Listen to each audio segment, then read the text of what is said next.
Hey everyone, welcome to Logan's Mosh Pit. Glad to have you here. Do me a favor and please subscribe if you haven't already. It's time for another episode of Rock and Read. Today we'll be reading Chapter 12 of Janis, Her Life in Music. Chapter 12 is called The Idol of My Generation.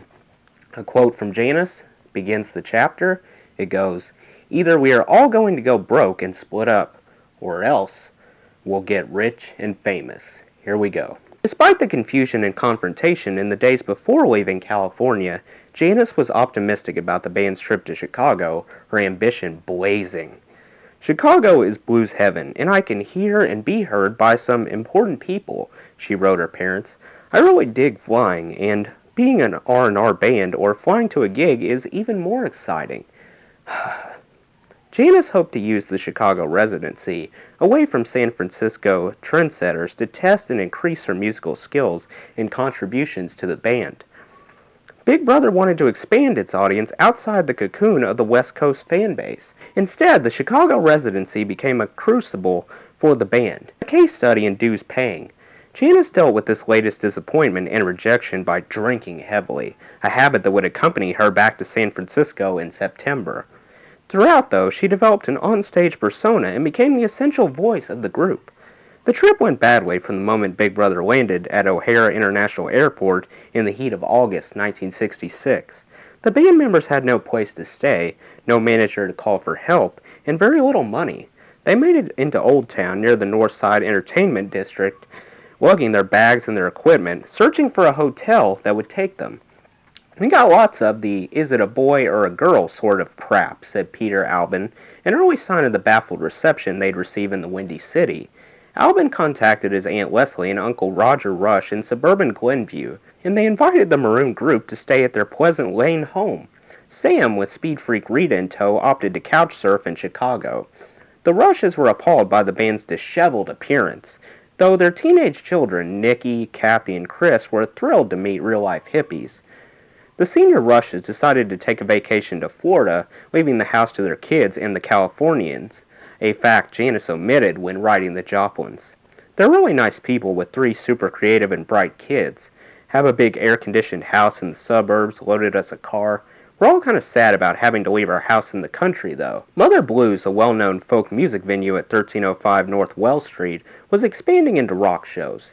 Just before Big Brother's residency, Jefferson Airplane played a fairly successful week-long stint, although their female vocalist, Singe Anderson, who traveled with her infant, left the band soon after. But with no advance advertising or press, Big Brother's opening night on Tuesday, August 23rd, was a complete bust. The sparse audience gaped from the back of the room. Chicago, like much of America at the time, did not have a counterculture to support Big Brother's freak rock. They were booked to play 5-hour-long sets a night beginning at 8, with the first 2 hours open for those under 21.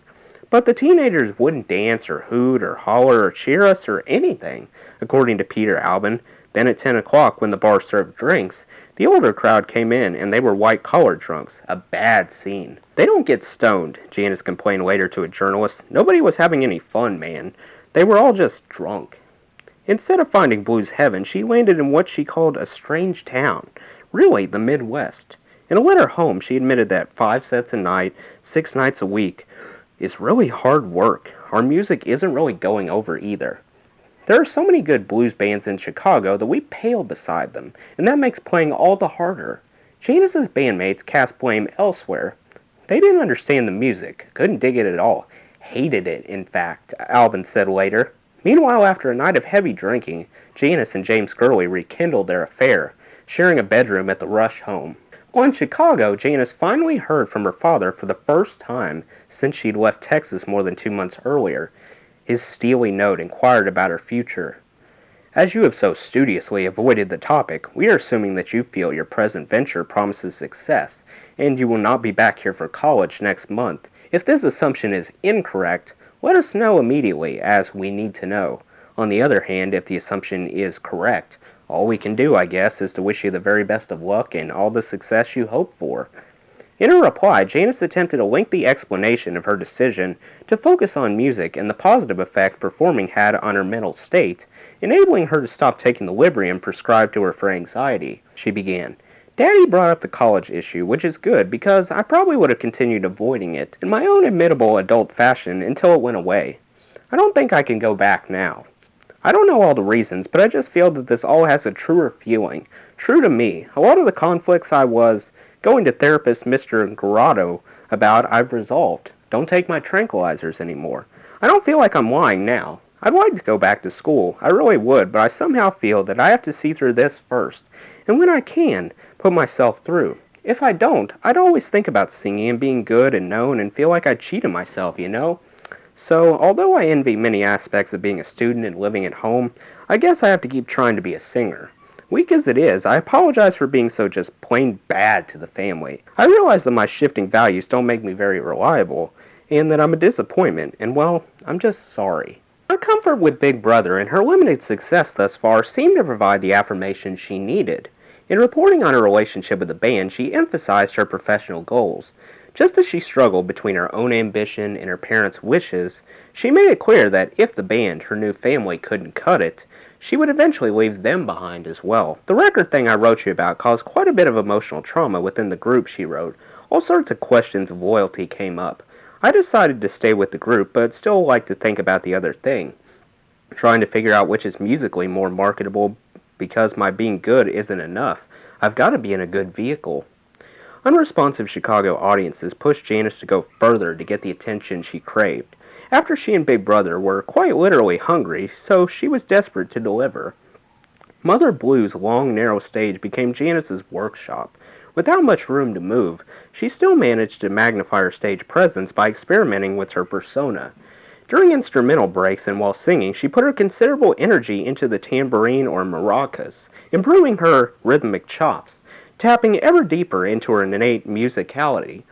She took up the Cuban guiro, a gourd-shaped, open-ended wooden instrument with notches, played by rubbing a stick alongside the rough edges to create a scratching sound. She had a great sense of rhythm, according to Dave Getz, who gave her the percussion instruments. Even when we played really fast, when it's hard to stay on tempo, she did a pretty good job of it. Her ear for rhythm was very good, and she always knew where the beat was. With 5 sets a night to fill, the band expanded its repertoire to nearly 40 songs. Big Brother would go from Chuck Berry and Little Richard covers to Nina Simone's Rags and Old Iron, which Janis sang just beautifully, said Getz. Janis wrote an English blues tune, The Last Time, with changing time signatures and a stop-and-start rhythm. They also incorporated older songs from Janis's Austin set, including Turtle Blues, using it as a launch pad for James Gurley's long, fuzzy, psychedelic guitar riffs. Her acoustic, Women is Losers, which she told them she'd initially called Is Funky, became a stomping psychedelic blues with a military cadence. Gurley, in his quiet baritone, handled lead vocals on a couple of numbers, including a cover of All Is Loneliness, an obscurity by Moondog, an eccentric New York street musician and avant-gardist who wore Viking horn headgear while busking. Janis and Peter harmonized on the Moondog song Haunting choruses.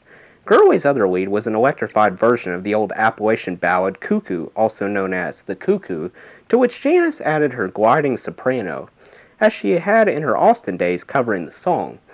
Sam Andrews' spotlight was his amped-up version of the Norwegian composer Edvard Grieg's in the Hall of the Mountain King, catapulted by the dual guitars into a lengthy noise fest, culminating in a storm of feedback generated by Gurley picking up his amplifier and then purposely dropping it. Janis soon became friendly with a Mother Blues waitress, a beautiful African-American woman who played R&B records between sets and was very hip and knew what was happening.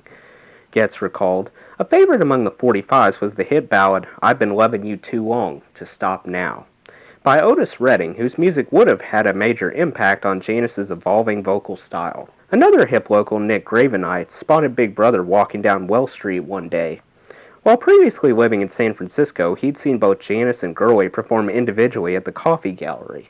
Now back in Chicago, he managed a local blues club. I had a short haircut, and they thought I was some big, greasy gangster coming over to with them, beat them up or something, Gravenites recalled. They were getting a lot of weird reactions in town. An aspiring singer and songwriter, Gravenites caught their show that night, and people didn't know what to make of them. They were so freaky at the time. The audience was dumbfounded and didn't know whether they should get up and dance. They didn't know whether they should like them or not. I was no different. They scared the out of me, especially Janis, reeking of patchouli and a long granny gown on and covered with pimples. She had this weird shrieking voice. I think she had a sore throat at the time, and it sounded even weirder. Maybe one daring person would get up and dance. It was just one of those scenes like they were from Mars. Despite these initial misgivings, Cravenites would become one of their future collaborators when he returned to San Francisco. Occasionally, local teenage musicians, the Shadows of Night, who had recently had a hit with Gloria, stopped in to see Big Brother, along with their producer, George Bedonsky, who co-owned local Dunwich Records. Afterward, Bedonsky shook his head, saying, "Gee, they're nice. Too bad no one will pick them up," Cravenites recounted. It was obvious to him that they were too outrageous for any sane-thinking person to even consider recording. In San Francisco, a couple of record labels had in fact approached Chet Helms, while he was still their manager, about signing his charges. In mid-August, before Elektra offered, Janis had written home that we're talking to ESP Records. They want us to do an album. The tiny New York-based label, ESP Disc, recorded primarily free jazz, including Albert Ayler and Sun Ra, as well as The Fugs, whose co-founder, Ed Sanders, complained about the label's shackling contract and non-existent royalty payments. Janis acknowledged that ESP was sort of an underground record company.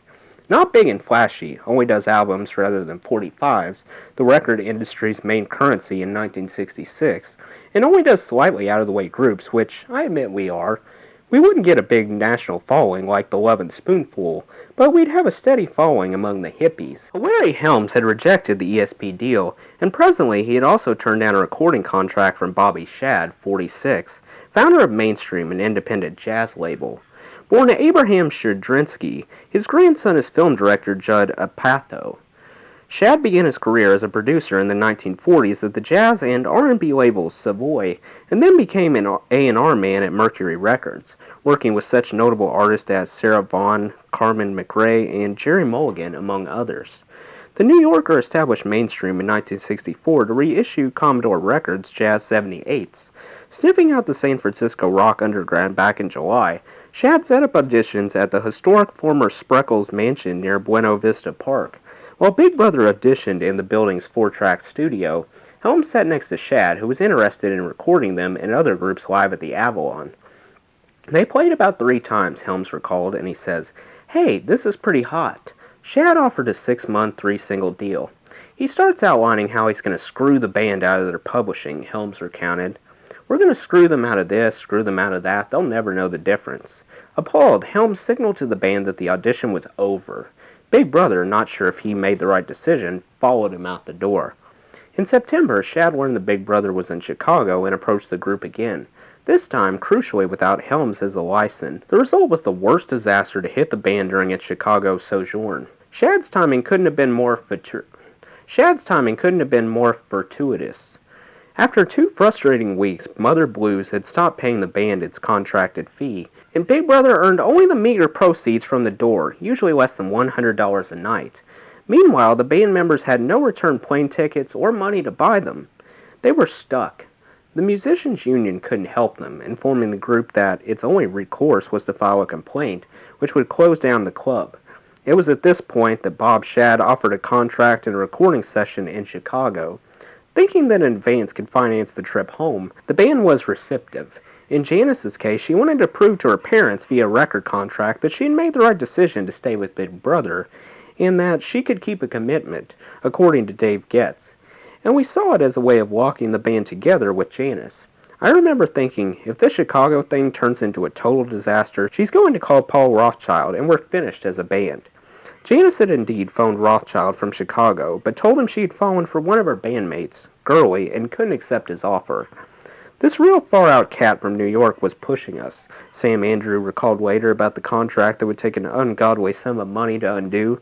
Big Brother's attorney, who had been referred by Shad, assured them the 5-year contract, which turned out to offer no advance and assign half the song publishing rights to Mainstream, which was the non-negotiable industry standard. "We were naive kids," Andrew recounted. "We asked him for $1,000 advance, and he said no. We said, 500? He said, no. Well, can we have a plane fare home? He said, not 1 penny. Mainstream did book a session in a Chicago recording studio for which the band was paid union scale, around $90 each. Janis enjoyed quite an experience there, she wrote her parents, with the group recording 4 songs, each featuring a different member singing lead. Gurley on All His Loneliness, Albin on his self-penned Blind Man, Janis on Down on Me, and Sam Andrew and Janis duetting on Call on Me, a soulful ballad he had written in Lagunitas. It took us 9 hours to get less than 12 minutes, she wrote home about the recording, and we didn't mess up a lot either. No one in Big Brother had ever worked in a professional recording studio before, and the engineer had never recorded a loud rock band. Their volume quickly posed a problem. The engineer kept the VU meters from going into the red, according to Andrew, which prohibited the band's trademark sonic distortion. The guitar sound was pure 1950s, and James and I were unhappy with it, but I didn't know how to correct it. We didn't know how to ask for what we wanted, and they were not about to volunteer anything. Chad instructed the engineer to keep the songs brief, about 2 minutes, the length needed for 45 RPM singles, which meant no long guitar breaks. In either student, Janis embraced the recording process. She did very well on the session, said Andrew, which included singing her parts exactly the same way twice, to double-track her vocals. Janis detailed the proceedings in a letter home. First of all, you record the instrumental part alone. Then, when you have it to your and your engineer's satisfaction, you lay the vocal on another track over the instrumental. And then for a dynamic effect, you dub another vocal track, same voices, same words over the first to give the voice a deeper sound. Janis bragged about the impression she made on Shad, who told her she came out very well for the first ones, and think that I'm a marketable aspect of the group and want to get some of my songs. Shad planned to release a single in the fall, with Big Brother then returning to do another session in the Los Angeles studio. It was exciting, Getz recounted. We all believed we were going to get the band to another level to make us famous. From Mother Blues, Big Brother finally began to build a modest following, including a few locals and a crew of roving hippies traveling the country in a van, an entourage of very strange and odd characters, according to Getz. Their head honcho was a very pretty, sweet guy who had a fling with Janis. She just adored him. The hippie vagabond smoked DMT, which Janis, who still enjoyed weed, also tried. DMT is an ingredient found in ayahuasca, a national hallucinogen. One hit and you were high like on acid for 15 minutes, recalled Getz. You'd hallucinate, had some kind of brain flash, an amazing epiphany, and then all of a sudden, boom, you're back in reality. Still afraid of hard drugs, Janis generally stuck to alcohol and later told friends she detested DMT, warning them not to try it. Big Brother enlisted one of its new fans, a tall blonde woman from New York, as its onstage go-go dancer. Miss Proton, the psychedelic girl, wore a saran-wrapped turban and a skimpy leotard, her skin covered with day-glow paint and glitter. I'm standing there singing, Janis recounted, and there's this half-naked chick dancing right in front of me. I was really cracking up. It was very hard to sing. During the last week of the club engagement, Big Brother received its first major newspaper coverage, a mixed review in the Chicago Sun-Times on September 16, 1966, some of which stung Janis deeply. Lacking the finesse and the drive of the Jefferson Airplane, this group still is exciting and ugly. I mean, it's not the same as the Grateful Dead, another Bay Area rock group led by a 300-pound former Hell's Angel, Pigpen. But no one in Big Brother and the holding company would win beauty prizes either. The group's real beauty is audible as in Howlin' Wolf's Moanin' at Midnight or Gurley's Easy Rider or any other strong blues. We would have stuck around to hear more than one set, but the drummer played with such unbelievably corny licks that we were driven up Wells Street. Janis took the review personally, asking, "But what about Sam? He's not ugly."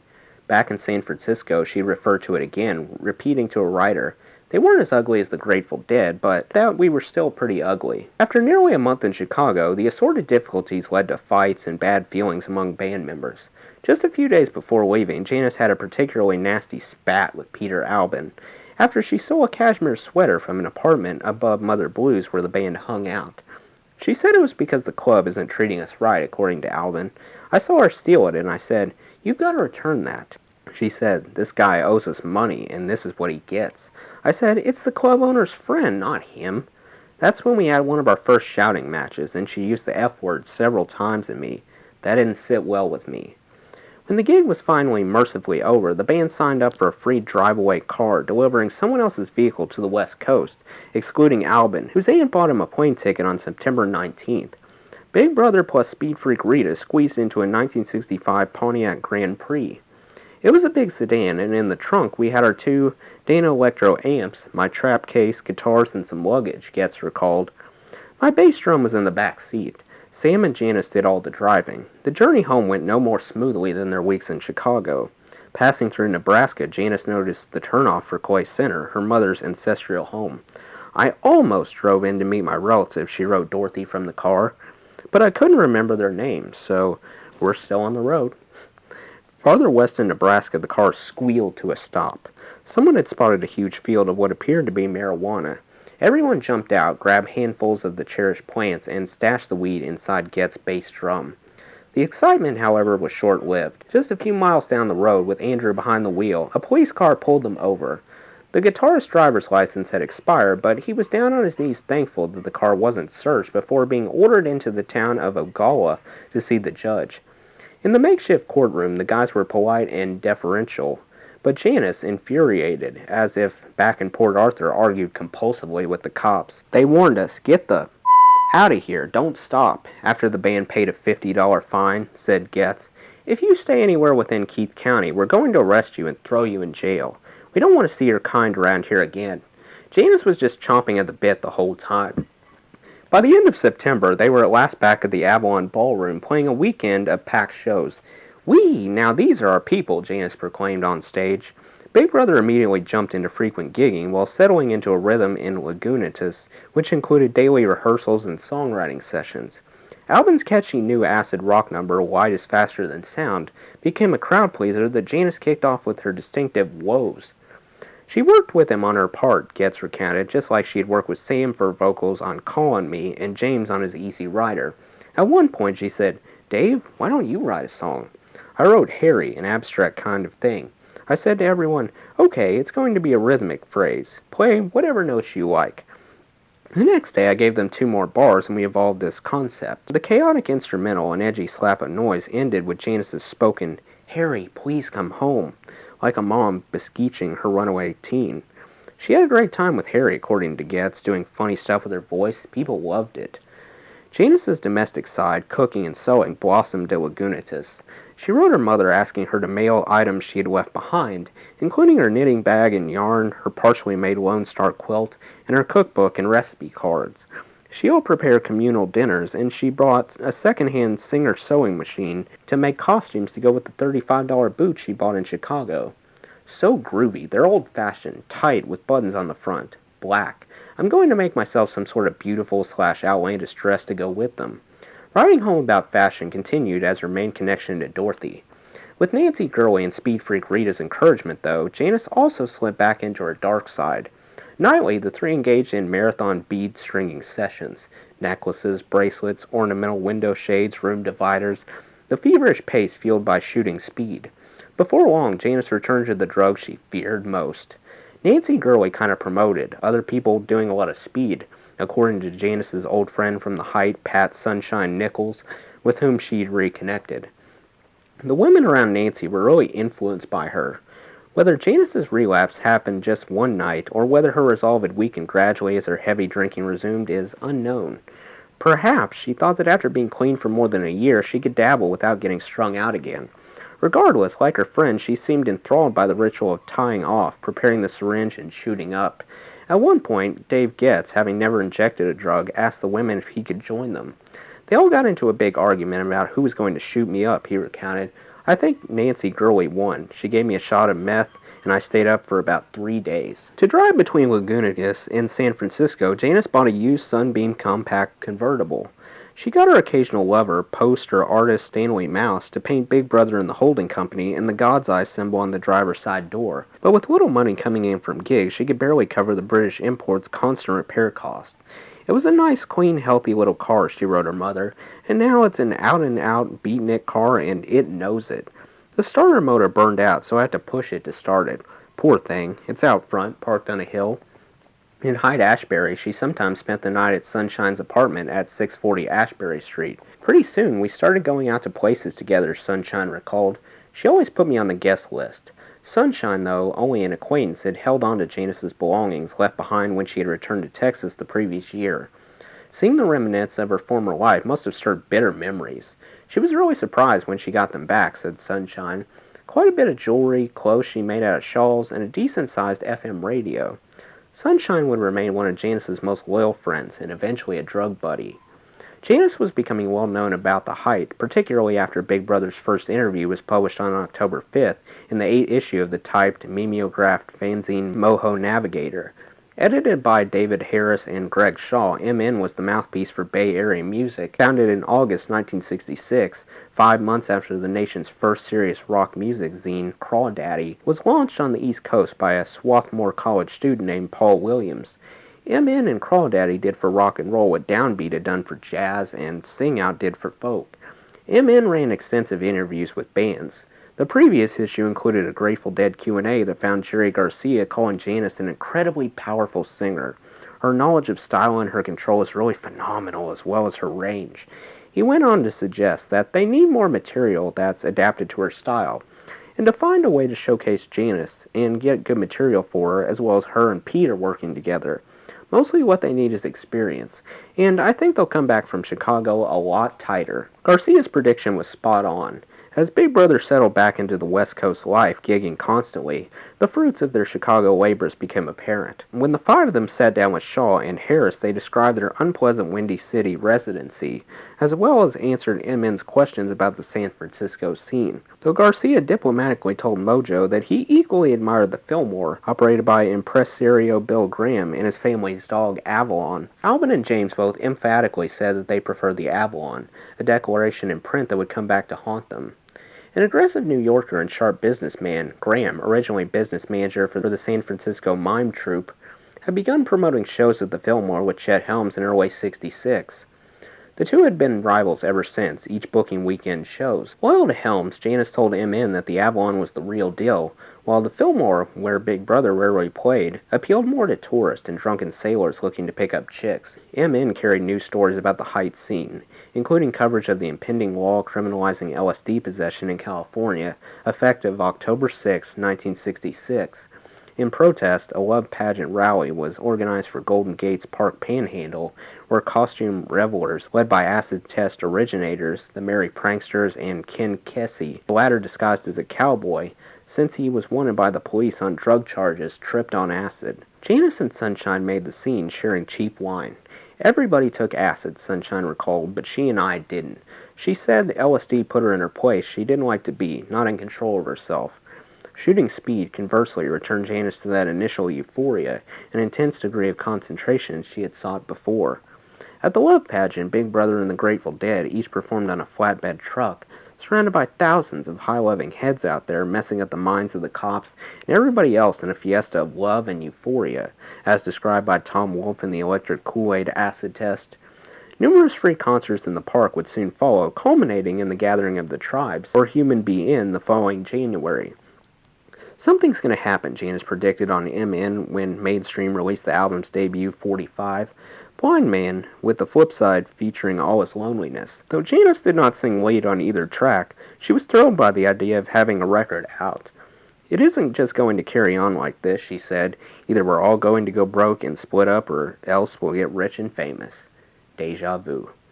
After the label sent a single copy to the band in Lagunitas, Janis wrote the Joplins that we're supposed to get 50 free records, and I'll send you one. We haven't received any yet. They were due 2 weeks ago. We have one copy which we played so much I can't stand it anymore. I can't even tell if it's any good. Clocking in at 2 minutes, Blind Man begins with Albin's baritone, Janis chiming in on each chorus, backed by straightforward guitar, drums, and bass. All His Loneliness showcases Gurley's raga-style drone guitar, behind the Gregorian chant-like vocals, with Janis taking over, her vibrato echoed by whirring sonics. At 2 minutes 16 seconds, the song fades out with the return of the chorus harmonies. In its positive review, MN questioned why the 45 is not already being played around here. Contrary to Janis's opinion, David Harris found the record excellent both in terms of commercial potential and actual recreation of their in-person sound. The vocal harmony is, if anything, better than what they achieved live, and their ensemble sound of the band cuts through the recording technique well. Blind Man is almost reminiscent of the Mamas and the Papas. All His Loneliness is done in a very interesting 4-part harmony utilizing overdubbing. The only complaint is that the guitar solos are a good deal simpler than those.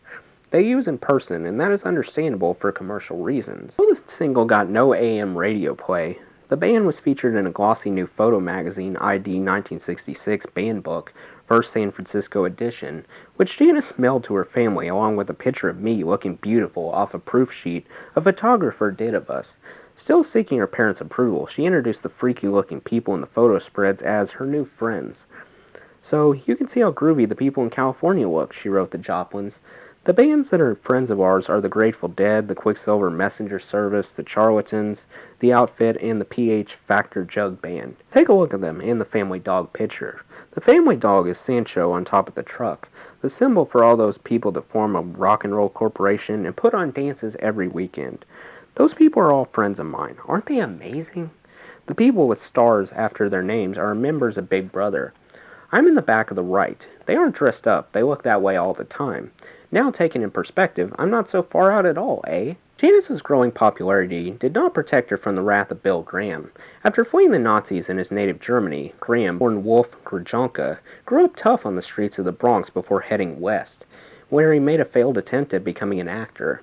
Instead, he found his calling as a shrewd concert promoter, aggressively capitalizing on the burgeoning counterculture. Janis soon discovered that crossing Graham was much worse than picking a fight with a typical club owner. When she arrived at the Fillmore in mid-October to see the Butterfield Blues Band, Jefferson Airplane, and Big Mama Thornton, Graham was stationed at the top of the stairs. "You're not coming in here?" he screamed at Janis. "After what you said about the Fillmore in that rag? Get out of here!" Yelling back, "You mother—" And sobbing, Janis was ushered, some witnesses said, pushed down the stairs and onto the street. Nick Ravenites, in a town from Chicago with the Butterfield Band, was appalled. Graham had this habit of throwing people out of his club. Ravenites told writer John Glatt. He'd scream and holler and humiliate you and run you out of the place like you was dirt. It would be ugly. Janis ran off down the street crying. Her vulnerability made such rejections almost unbearable, but Graham did not hold grudges for long, especially when there was money to be made. After Janis and Big Brother's ascent, all would be forgotten. In October, Janis learned her mother had been diagnosed with breast cancer and had already undergone surgery. Janis was unable, or perhaps reluctant, to travel to Texas to check on her. She wrote her, "God, I feel so delinquent not having ridden in so long," though she had actually sent several letters home in previous weeks. "Are you just getting over a serious operation? I'm sorry. I'm so thankful that you're doing okay. Your letters sound chipper, and they feel that they caught it in time. I really am relieved and also very proud of you for the stoic way you handled everything. I know it's rather late to be saying all this, but since I have my car, I'm highly mobile, so if you ever need me or want me, call please." Life in Lagunitas had become frantic. The Albans, early risers who liked a tidy house, did not get along with the girlies, who slept late and never cleaned up, with their toddler Hongo and unhouse-trained German Shepherd adding to the chaos. Janis explained to her mother that we all just stumble from one day to another, not getting much of anything done. "I've discovered I can't do anything unless there's a modicum of quiet, and with 8 people in one house talking and carrying on with their babies, I can't do any little things like writing letters, mending, sewing, anything.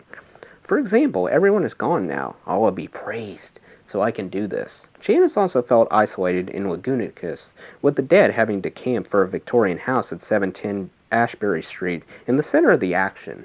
By the fall of '66, Hyde-Ashbury had become a countercultural beacon, with freaks gathering on Hippie Hill in Golden Gate Park. Most locals hated the word hippie, coined by San Francisco Chronicle columnist Herb Cahen to describe baby hipsters. An underground newspaper, The Oracle, had just published its first issue, and soon its offices moved into a funky poster shop, the Print Mint, managed by Janis's former beau Travis Rivers, who would become the Oracle's publisher. Down the street, brothers Jay and Ron Thielen opened the psychedelic shop, America's first head shop. Janis became friendly with a group of street activists called the Diggers, particularly co-founders Emmett Grogan and Peter Coyote, a pair of charismatic East Coast transplants. The self-described radical anarchist group believed everything should be free. They gave away food in the Panhandle and opened a free store where you paid nothing for the goods. Rallying against capitalism and materialism, the Diggers' projects and happenings resulted in the Height becoming a city within a city, according to Stanley Mouse, a real community. Around this time, Janis also met Peggy Caserta, a Louisiana-born beauty who opened the first boutique on Height Street. She often gave clothing to bands to wear on stage and in photo shoots. During Big Brother's week-long residency at the Matrix Club, the two became acquainted. I was knocked out of my chair, Caserta remembered. The hair stood up on my arms because I had never seen or heard anything like Janis. That kind of raw, soulful gut-tearing. Afterward, I walked over to her and said, "You're going to be a superstar." She laughed and said, "You really think so?" Caserta returned the next 2 nights, and the following week, Janis dropped by her boutique and asked her if she could buy a pair of $7 jeans on layaway, putting down 50 cents. Shocked that a woman with such talent couldn't afford the pants, Caserta gave them to her. This began a relationship that would eventually turn passionate. Caserta's reaction to Janis's onstage performance was increasingly common. People had told me that the chick could really sing, but I didn't believe them. Ed Dennison wrote in the underground weekly The Berkeley Barb, "This chick can really sing. She's a blues wailer with the ability to scream and throw her body into the music." Ray Slick, who had just replaced Singe Anderson in Jefferson Airplane, recalled being awed by Janis. A white girl from Texas singing the blues? What gumption, what spirit. I don't think I have that fearlessness. After Big Brother played the Avalon with the East Coast-based Jim Kweskin Jug Band, Janis chatted with the group's vocalist-violinist, Maria Muldaur. "She blew me away completely," Muldaur recalled after seeing Big Brother do Ball and Chain. "Then we bonded over a joint and her saying, 'Hey, you like Etta James?' We became friends in that moment." Janis relished the upswing in her visibility. "This business just isn't any fun unless you can perform," Janis wrote her mother. "The monetary aspects of not working are important too, of course, but the real value is just in being appreciated. It's worth all the hassles and bad rehearsals just to have 1,500 kids really digging you. And for me to have a musician from another band, it could have been one of many, tell me that I'm the best blues singer, bar none, not even Bessie Smith, happened this weekend?" Between the respect she earned from other musicians and the increasing chorus of praise from audiences, Janis's thwarted dreams from the Chicago trip had become reality in San Francisco. Well, that's the end of Chapter 12. Let me know what you guys thought of Chapter 12 in the comments below. That does it for today's video, guys. I hope you enjoyed. Make sure to like, comment, and subscribe if you haven't already. I really appreciate the support. I'll see you next time. Until then, rock on.